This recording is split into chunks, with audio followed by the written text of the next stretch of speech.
Olá, tudo bom? Estamos começando mais na verdade, o primeiro programa Gestão TMB, onde a gente vai falar muito sobre acontecimentos de toda a gestão do tênis de mesa brasileiro, desde o seu início, desde lá 1979, a fundação da CBTM, e são 40 anos de muita luta para que se chegasse ao tênis de mesa atual, o tênis de mesa com o Brasil figurando entre as potências do mundo na modalidade e brigando de igual para igual com todos os países. Mas para isso foi preciso uma longa caminhada. E o primeiro tema desse nosso primeiro programa, na verdade, é sobre o Mundialito de 1984.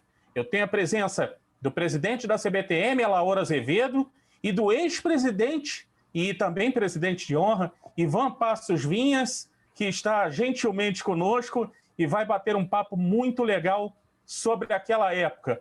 Mundialito em 1984, presidente Alaor. Como é que vocês conseguiram essa proeza num ginásio como o Maracanãzinho, que era um ginásio cheio de energia, cheio de história, e para encher o Maracanãzinho era preciso ter realmente um evento de muita qualidade. Como é que vocês pensaram nessa situação?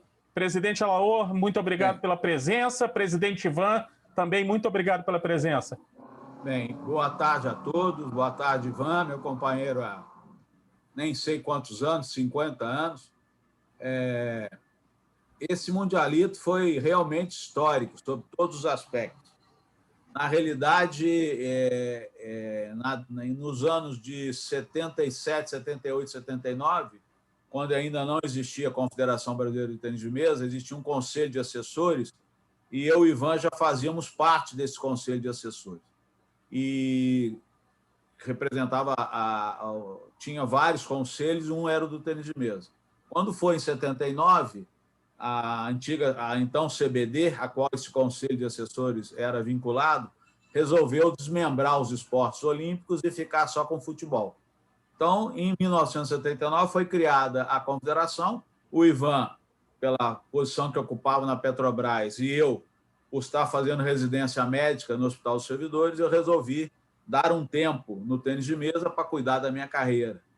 E foi feita a eleição. Nós apoiávamos, na época, o Francisco Valério Tomás, de SICA, que na época era o presidente da Federação Amazonense de tênis de mesa e hoje, coincidentemente, é o presidente da Federação Amazonense de futebol, político. O seu irmão é senador por Amazonas e, infelizmente, nós perdemos por um voto. Eu me lembro direito, não sei se foi 13-12, se não me engano.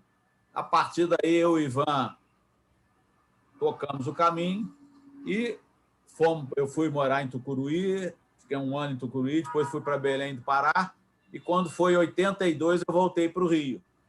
E aquilo que nós deixamos já tinha virado terra arrasada. A confederação praticamente não fazia nada, era comandada aí por um grupo que não queria nada.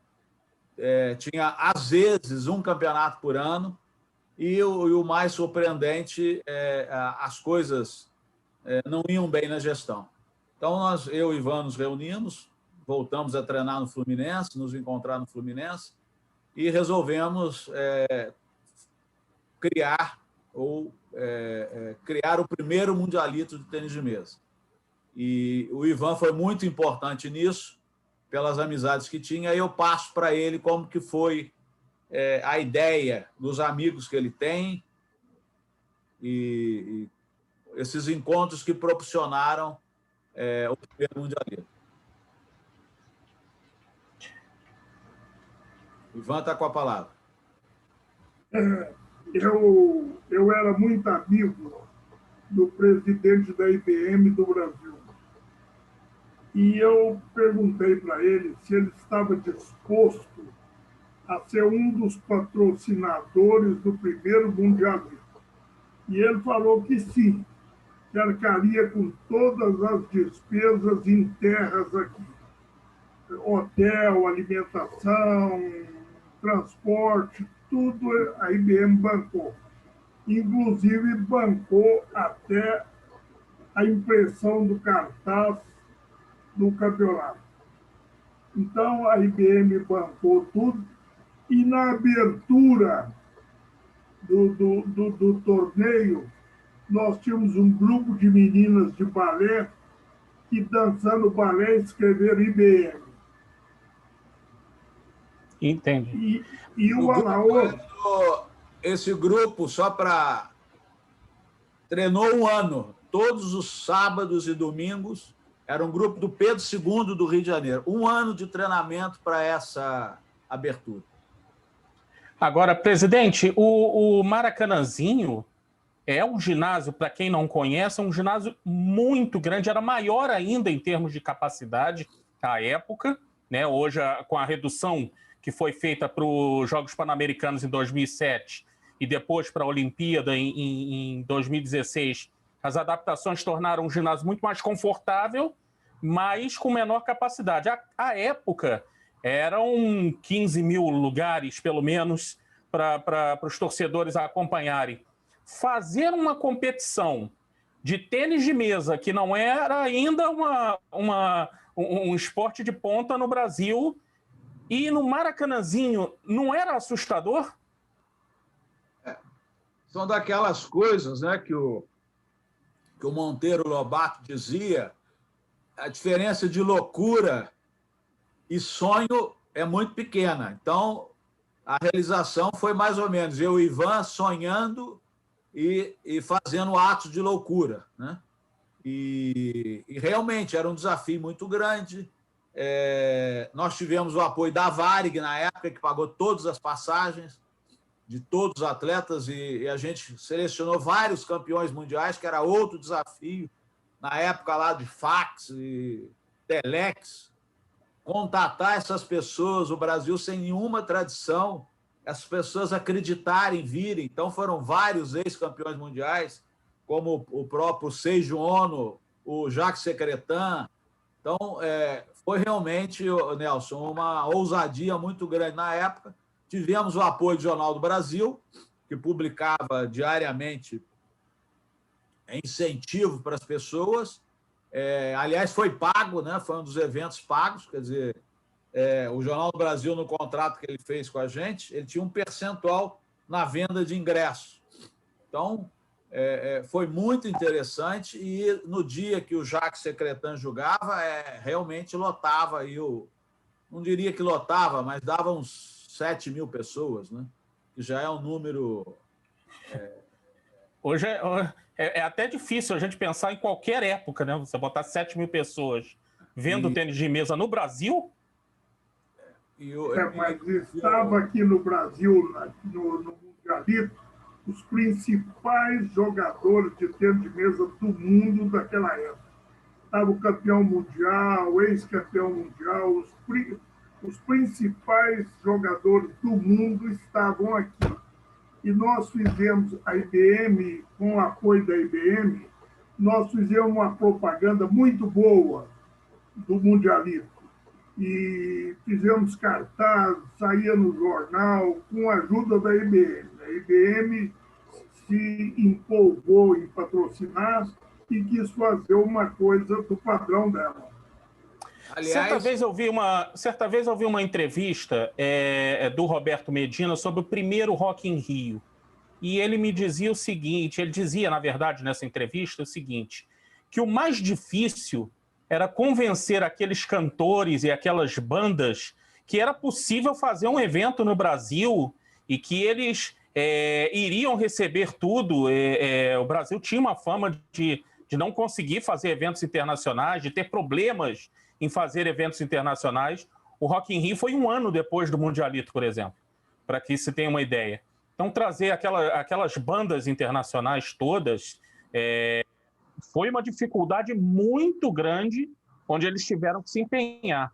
Como é que os atletas recebiam essa iniciativa de duas pessoas do Brasil, que não era a ponta no tênis de mesa, em fazer uma competição desse tamanho?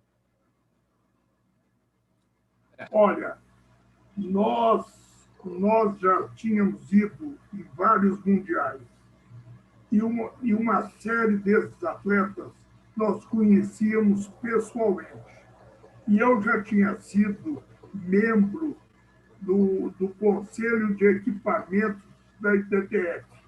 Eu até fiz uma proposta para aumentar a bola de 9 centímetros para 10, para ficar maior e manter o mesmo peso e ficar mais leve para a televisão e tudo. Então, a gente tinha... Nós éramos considerados pessoas de responsabilidade perante os atletas do mundo inteiro. Nós os conhecíamos pessoalmente. E quando eles souberam que era eu e o Alaor que estávamos na frente do evento, eles acreditaram que ia ter o evento, porque lá na ITTF nós aparecíamos como pessoas que lutavam pelo tênis de mesa. Nós tínhamos uma certa credibilidade na ITTF. Entendi. E isso gerou, presidente Alaro, o que isso gerou na comunidade internacional? Qual foi o impacto disso à época para a comunidade internacional e até dentro da própria ITTF? Gerou, né? Não tinha, né? Na realidade, não existia um circuito profissional que, na realidade, nós fizemos. Esse mundialito era dissociado de qualquer evento internacional como era hoje. Foi um evento, vamos dizer, entre aspas, amistoso, né? A coisa inédita era essa. Aí veio o Aberto do Brasil, o mundialito que veio a ser Aberto do Brasil, eu me lembro até hoje, estive em Ottawa, assinando com Adam Charara, também fomos o primeiro país a fazer o Aberto do Brasil. Mas isso tudo, os outros mundialitos que vieram, os Abertos do Brasil, que eu não me lembro nem quantos são, vieram vários, também vieram em função do primeiro. Então, o primeiro abriu realmente várias portas. A gente passou a ter coragem, né, de fazer tudo isso. Mas o aspecto, Nelson, o aspecto técnico, o aspecto esportivo, talvez nem tenha sido o mais importante deste evento. Eu deixo para o Ivan falar. Na realidade, esse evento gerou um movimento político que veio a mudar a história do tênis de mesa brasileiro. Aí o Ivan pode falar melhor.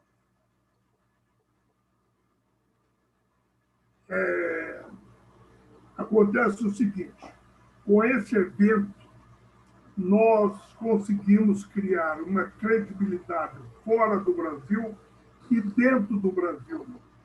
Então, nós propusemos para todos os presidentes de federações brasileiras que nós íamos nos candidatar, o Alaor ia se candidatar a presidente da Confederação Brasileira de Tênis de Mesa.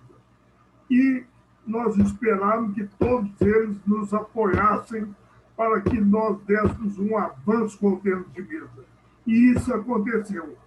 Os presidentes das federações nos apoiaram, o Alaor foi eleito, e com isso nós começamos a fazer uma nova confederação. Tinha o projeto, tinha,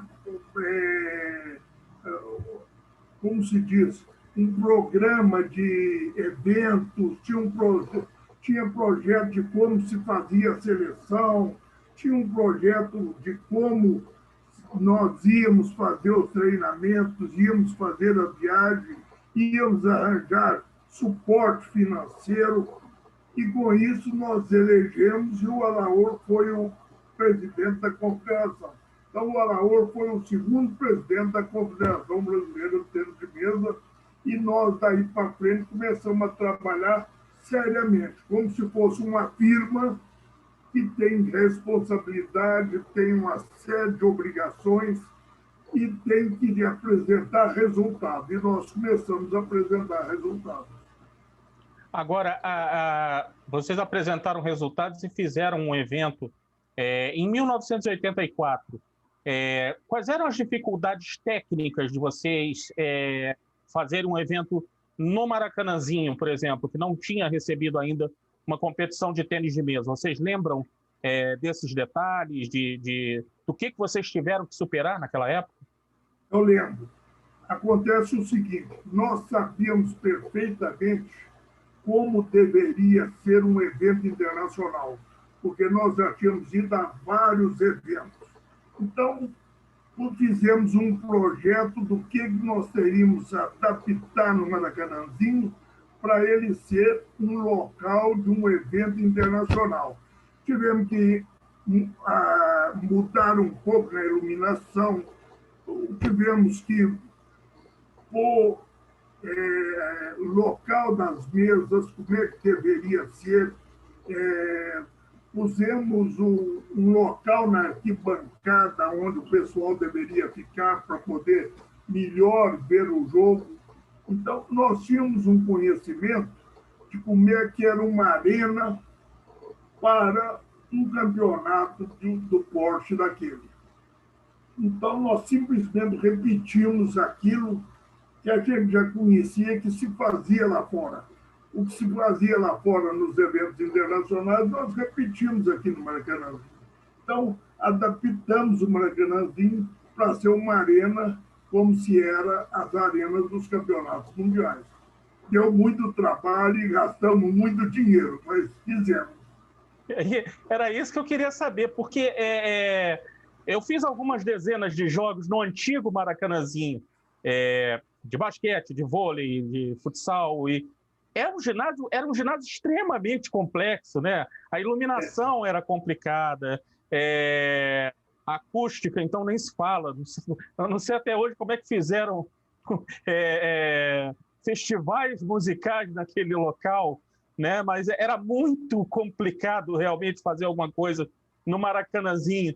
Acredito que vocês tenham passado dias e dias lá naquele desafio, não, presidente? Nelson, a preparação foi mais de um ano. Pra você ter ideia, eu tenho fotos, depois eu vou te passar.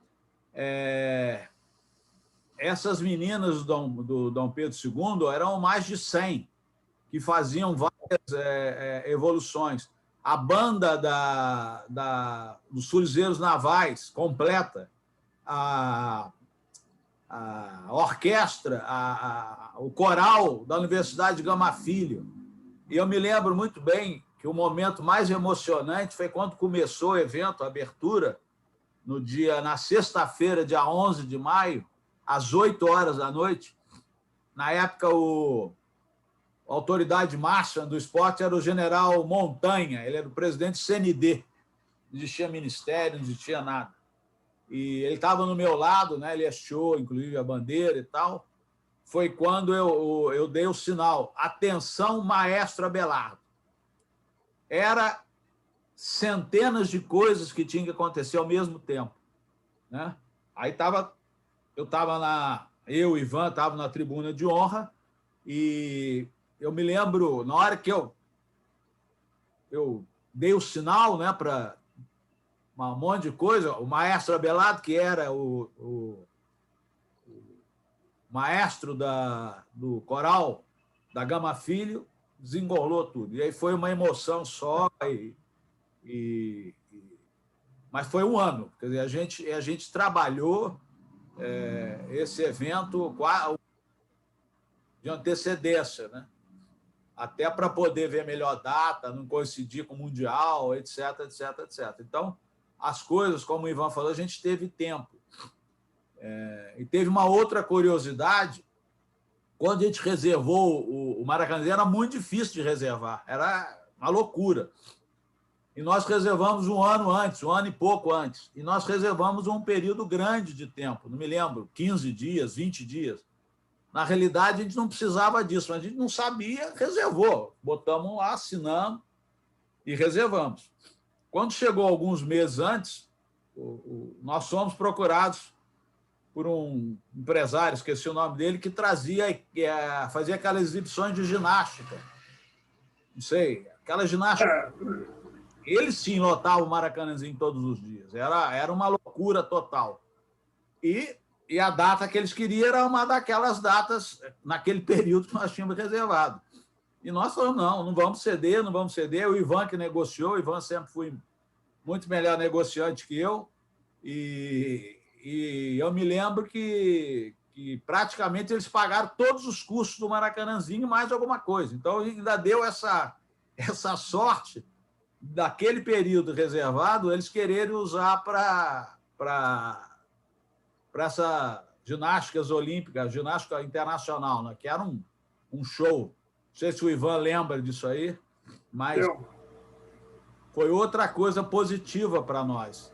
E outra coisa curiosa, a pessoa que mais curtiu o Mundialito chama-se Zósimo Barroso do Amaral. Pediu na época, já era cronista famoso, né? Tinha uma coluna importante no Jornal do Brasil. Ele nos pediu, estava dentro da regra, falou: eu tenho um pedido, imagina, eu recebi um telefone, Zósimo, eu tenho um pedido só, eu queria que você botasse uma cadeira para eu assistir ao lado da mesa do Jacques Secretan. Então, depois ele fez uma crônica assim, espetacular, né? Que realmente o Secretan ainda é, né? Que joga da exibição até hoje, era um showman espetacular. E nós queríamos trazer defensivos, foi o Jacques Secretan e o Norio Takashima, do Japão, que também era um defensivo para poder dar show. A gente sempre achou, sempre e acha que o tênis de mesa tem que ter show. E nada melhor do que jogadores defensivos darem show. Além de Secretan ser campeão, ter sido campeão mundial de dupla mistas, né? De 1977 com a Claude Bergeret. Então, além de ser um grande jogador defensivo, era um ex-campeão mundial francês que a gente teve a honra de receber aqui no primeiro Mundialito. Era um momento muito interessante do Brasil, né? Um momento de muitas mudanças no esporte. No tênis de mesa também, né? Era um momento de muitas mudanças, até na seleção brasileira. A seleção de 83 em Caracas, nos Jogos Pan-Americanos, ela começou a ser renovada a partir exatamente dessa época, né? Com a chegada do Maurício Kobayashi e daqueles jovens meninos, um que já estava lá, que era o Cláudio Cano, e outros que estavam chegando, né? E o senhor lembra bem disso, né? O que acontece é o seguinte: nós criamos um critério para os atletas pertencerem à seleção brasileira. Criamos um critério e nós seguimos aquele critério rigorosamente. Fazia depois a eliminatória, ele tinha que participar de eventos, tinha todo um procedimento para ele disputar a eliminatória. Então, com isso, nós fomos criando responsabilidade para os atletas e para os técnicos, porque o técnico, para ter um atleta dele lá disputando a eliminatória, tinha que também ter feito ter praticado uma série de formalidades. Então, nós pusemos regras. Quando nós entramos na confederação, que aí pode ser uma outra história, nós adotamos critérios de que o Brasil tivesse chances de ir mais alto. Não era suficiente somente ganhar Jogos Pan-Americanos, que já tinha ganho. E foi aí que nós fizemos a mudança total, né? Como você falou, só ficou o Cláudio Cano. Na época, o Aristides, que era companheiro de equipe do Fluminense, o Acácio e o Ricardo Nocucci ficaram chateados com a gente, porque nós somos campeões pan-americanos e tal, mas não adiantava, isso não era suficiente para você aspirar, para você sonhar com títulos mais altos. E nós modificamos tudo e passamos por uma prova de fogo no Sul-Americano de 86, em Friburgo, que nós ganhamos do Chile 5-4, e foram momentos difíceis, mas continuamos mantendo, e depois aí fomos modificando esse critério e estamos aí hoje onde estamos. O que aquele Mundialito ele contribuiu na mudança do tênis de mesa, talvez ele quase amador, né? uma transição realmente do amadorismo para um tênis de mesa profissional realmente, ou tentativa de ser mais profissional, porque ele ainda não é totalmente, mas que ele pudesse ser um esporte onde você tivesse realmente objetivos maiores, ambições maiores, uma seleção brasileira, quem sabe, com jogadores craques, onde eles pudessem jogar de igual para igual com aqueles craques que estavam ali. O que aquele mundialito vocês entendem que contribuiu nesse sentido? O que eu acho é que quando aquele mundialito contribuiu porque nós passamos a ter a administração da CBTM. E nós resolvemos que a administração da CBTM seria com a administração de uma grande firma, seria uma administração profissional, não teria nada de arranjo e quebra-galho, não, era uma administração profissional. Eu, na época, trabalhava na Petrobras e era chefe de um setor, e eu aplicava muito o que eu tinha aprendido na Petrobras na administração da CBTM. E o Alaor seguia, quando eu dava alguma orientação para ele, ele analisava, via do ponto de vista dele se estava bom ou não, e seguíamos aquilo. Se não seguia, nós explicávamos por que não estava seguindo aquele procedimento. Então, era uma administração profissional. É o que falta no esporte brasileiro, é ter administração profissional, não que você ganhe dinheiro, mas que você use os critérios de uma grande empresa, com procedimentos, regras, tudo isso. Perfeito. Sim. Só para você saber, quando a gente assumiu em 86, aí já são lá 2 anos após, as funcionárias da confederação iam 2 vezes, 3 vezes por semana no período da tarde. Né? Não tinha nenhum funcionário. O primeiro ato nosso, horário aqui é horário de uma empresa, 9 às 17, 44 horas por semana. Não, quem quiser fica, quem quiser sai. Então, de cara, o primeiro ato nosso foi esse. Então, a gente tinha a Sueli e a Carlota, que eram funcionárias na época, ficaram, e contratamos o Gilson Boscoli, que era um secretário-geral, diretor técnico, fazia tudo, né? Que o Ivan, durante o expediente, trabalhava, e eu também. Tinha lá, trabalhava no hospital, tal, não tinha um horário mais, a gente reunia final de tarde e tomava decisões, enfim.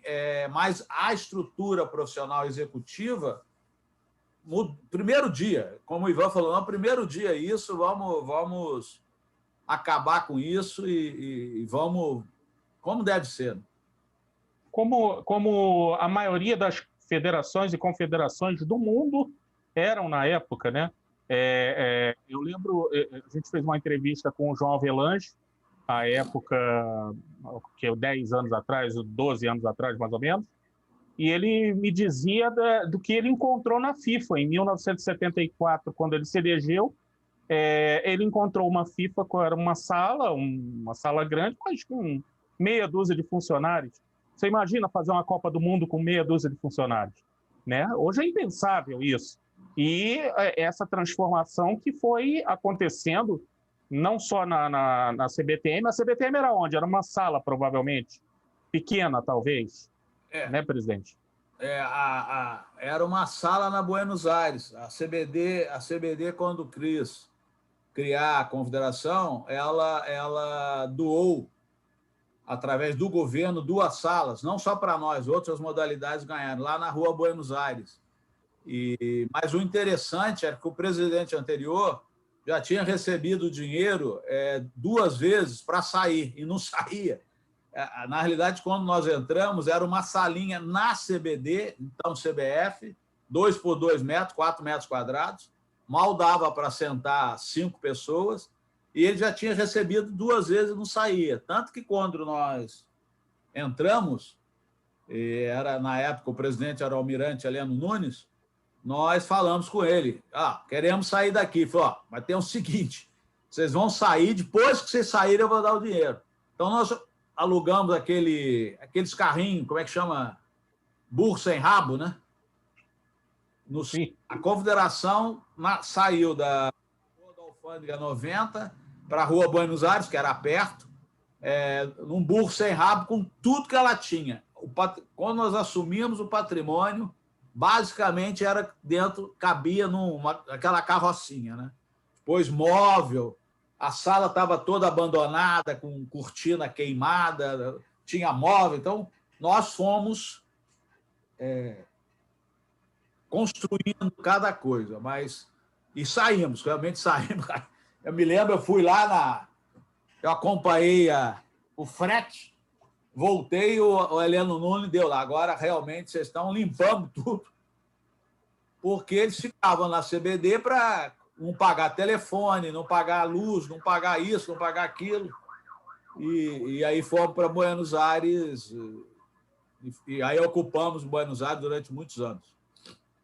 Para quem não é do Rio de Janeiro, a distância da sede antiga da CBF, quase na esquina da Rio Branco, para Buenos Aires é muito pertinho. Dá para você ir andando em 2 minutos. Isso. Então, não se surpreendam tanto com o burro sem rabo. O surpreendente é a quantidade de patrimônio realmente que existia na CBTM, né, presidente Ivan?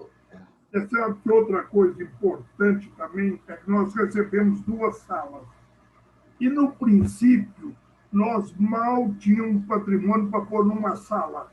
Então, nós pusemos tudo que a gente tinha numa sala e alugamos a outra para ter uma fonte de renda para a gente ampliar nossa sala. E aí começamos a comprar mesa, comprar máquina de escrever, compra tudo, porque nós alugamos a outra sala. Muito legal. Nós fizemos tudo numa sala que dava para pôr 2 CBTM lá dentro, ou 3, pusemos lá dentro, alugamos a outra por um período pequeno e montamos uma CBTM a bom nível. Ô Nelson, eu queria só ler rapidamente, você vê a importância do Mundialito, o número, os países que participaram. China, Japão, França, Estados Unidos, Alemanha, Inglaterra, Itália, Argentina. Itália, que hoje é o Constantino Márcio, que é um dos diretores. Inglaterra, eu falei. Então, você vê... Estados Unidos. Estados Unidos, eu falei, Eric Boga. Estados Unidos, Eric Boga. Alemanha Ocidental. Sim. Alemanha Ocidental. Já falei. Bem, e o Brasil com a equipe campeã pan-americana, né? O Cláudio Cano, o Aristides, o Ricardo e o Acácio, mas o Eduardo, na época o Acácio era o campeão sul-americano individual. O Eduardo Baroni e o Gilmar Aleixo. O brasileiro melhor classificado foi Aristides, foi 8º. É uma boa classificação. Rezi Wen da China foi o campeão. Rui Jun da China, o Rezi Wen era o campeão chinês de 83. Realmente não teve jogo não teve nenhum. Ele só teve uma disputazinha na final com o Rui Jun. E os japoneses na semifinal. O Seiji Ono.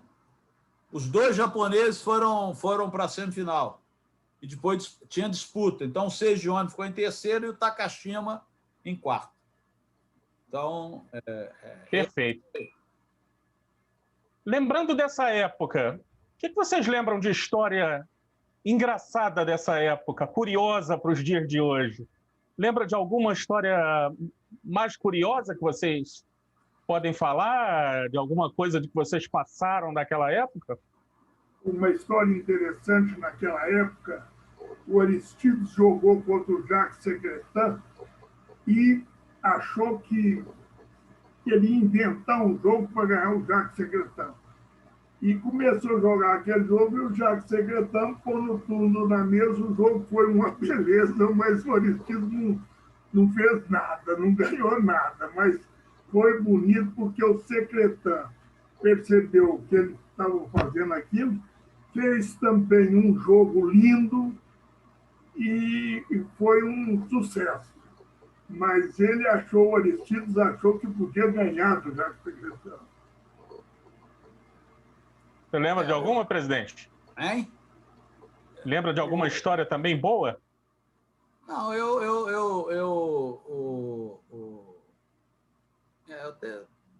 a abertura, para mim, foi o negócio mais sensacional.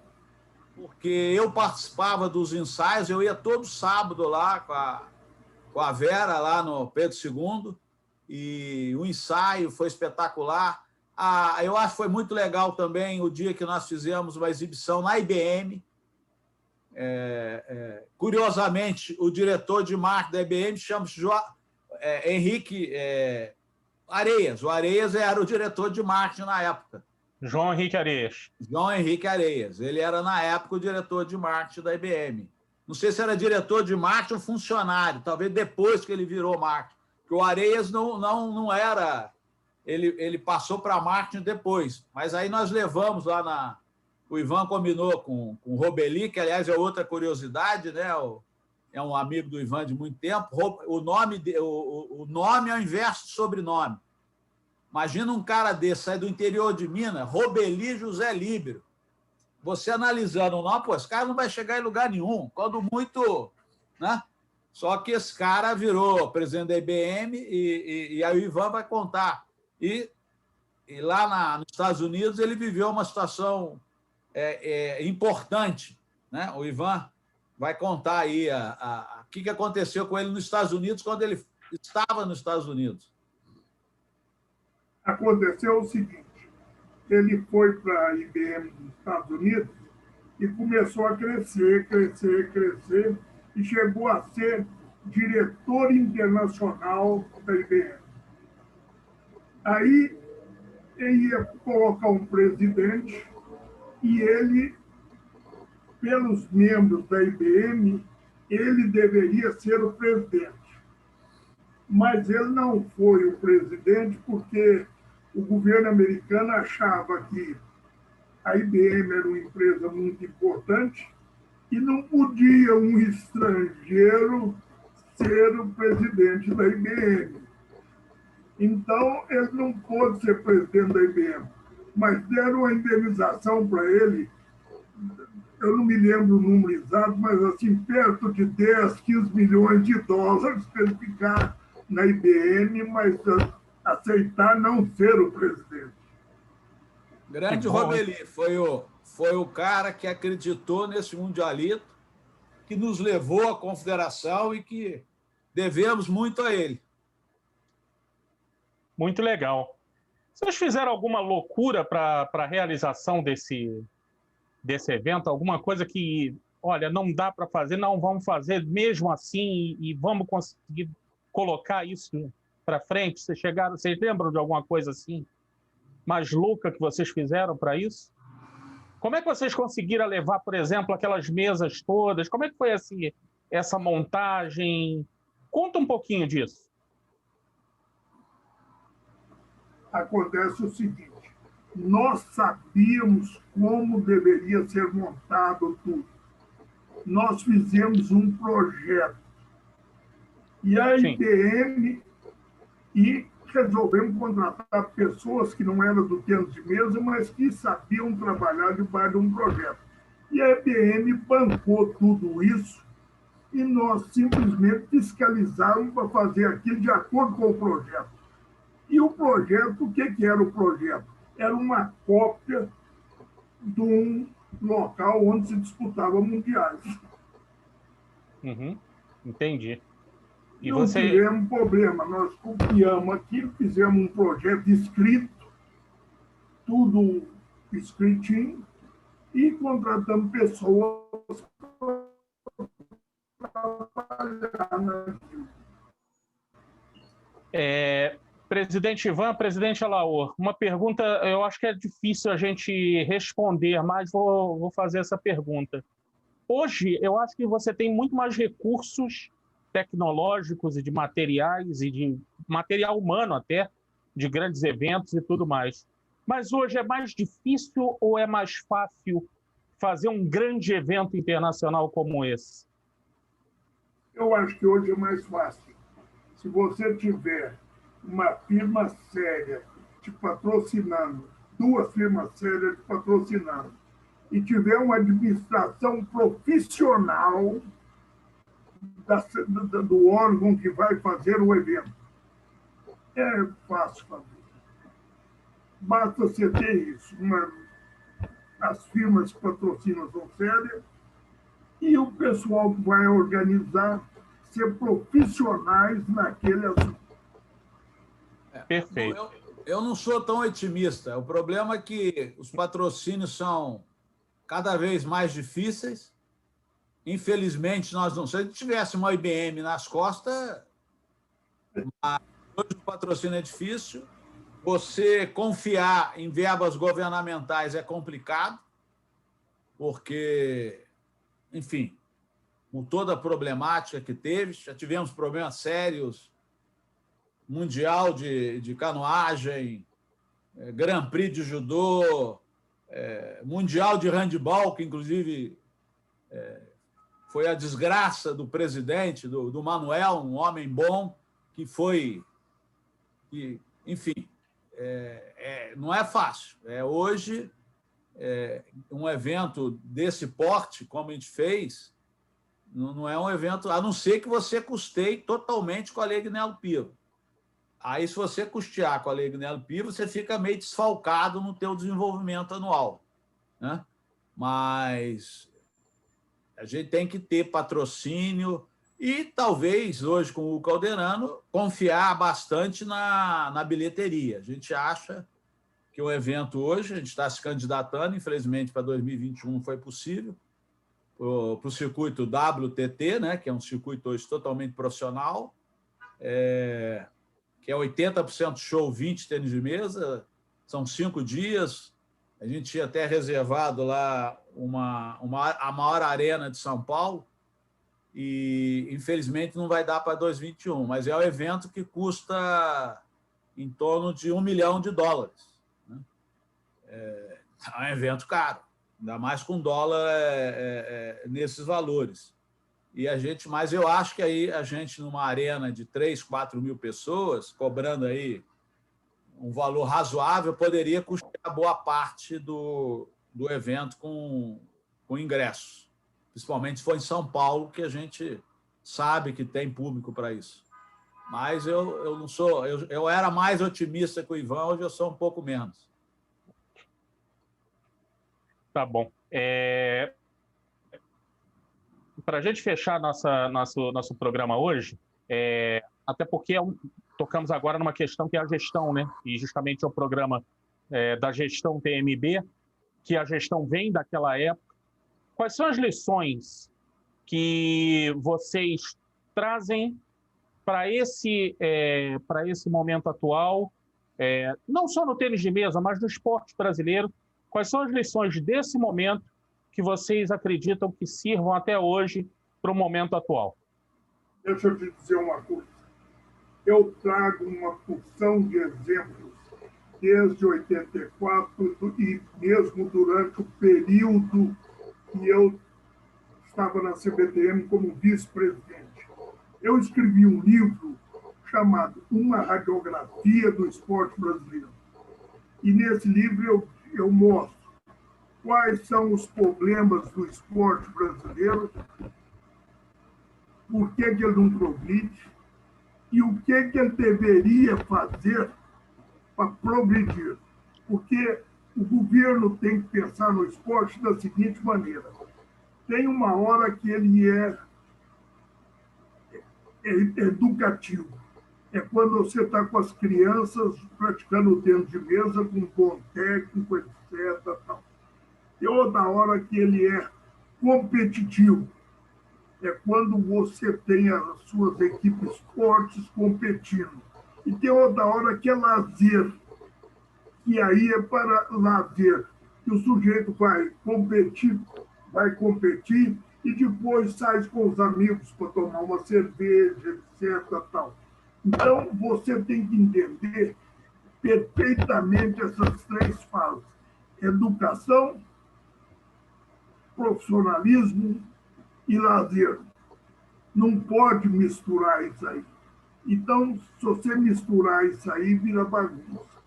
E outra coisa, quando você está com ele educativo, é muito importante, porque hoje nas escolas você tem um professor de educação física para ensinar os alunos e ele vai lá põe os meninos para levantar o braço, etc. Ele não põe eles para praticar um esporte. Deveria escolher um esporte no lugar que ele está, dar e pôr os meninos praticando aquele esporte. Perfeito. Presidente Alaor? O Ivan, concordo, e exemplo de 84, e aí vou roubar a frase do nosso treinador Jean-René Mounier e do próprio Michel Gadal, que acaba de escrever um livro, a Excelência no Esporte. O mais importante é a paixão, você ter brilho nos olhos. Então, eu acho que esse mundialito foi o ápice de uma paixão que a gente queria levantar. O TSV estava acabado. Nós entramos na confederação, aí já em 86, não tinha um tostão. O presidente que saiu limpou a caixa e tinha dívida, pressão de contas enormes. Não limpou, nós entramos com burro lá, como é que chama? A carroça. Burro sem rabo. Hein? Burro sem rabo. Burro sem rabo e uma dívida astronômica e sem um tostão, zero, não zero. Então, nós tivemos que fazer usar do máximo da paixão. A sorte nossa, você vê, foi que não tinha correção monetária.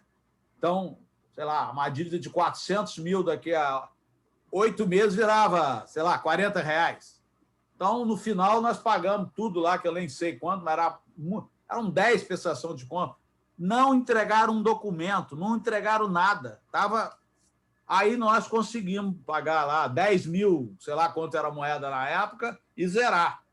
Porque se não fosse, também era inviável. Então, eu acho que o que leva e o que eu acho que as pessoas têm que levar em qualquer momento no esporte é paixão. Você tem que ter paixão, brilho nos olhos, e isso leva a sonhos, que foi, eu acho que esse mundialito, que foi um grande sonho, né, da gente ter esse apoio. O apoio da Varig foi muito importante, porque para ela não custava nada, porque diferentemente de uma equipe de futebol, que são 40, 50 que tem que viajar no avião, no nosso caso era um. Então vinha um cara do Japão, o avião não era 100%. Vinha dois caras da China, nem sei por onde. Então, viriam outros. É que o Gergely, o húngaro Gergely, chegou a confirmar e depois desistiu. Então, também foi isso, a gente ter identificado. Se a gente fosse pagar a passagem, teria saído caro. Mas aí a Varig não, era lá, a gente mandava lá e mandava a lista, ela autorizava.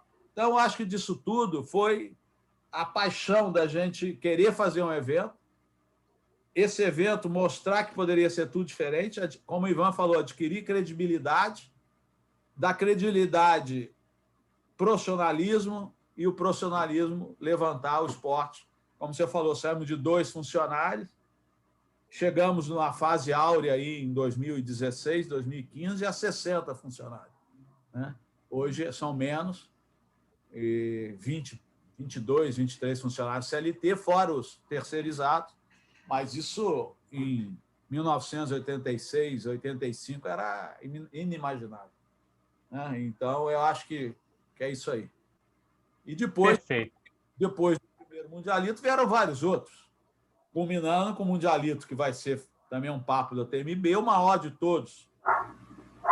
2000, que vieram, dos 20 melhores do mundo, vieram 18.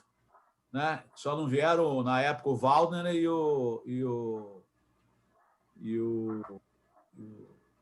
e o outro sueco. Então,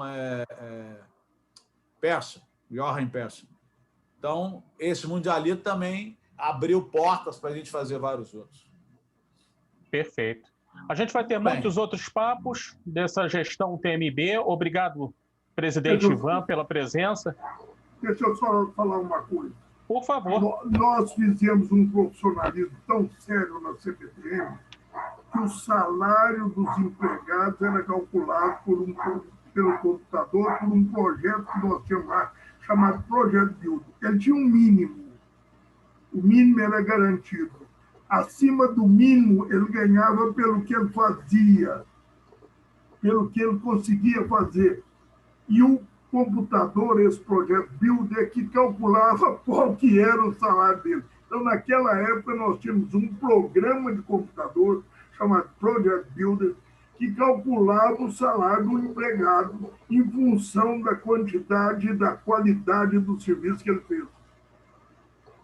Maravilha. Presidente Ivan, muito obrigado pela presença, tá? Obrigado você também. Presidente Alaô, obrigado. Um abraço.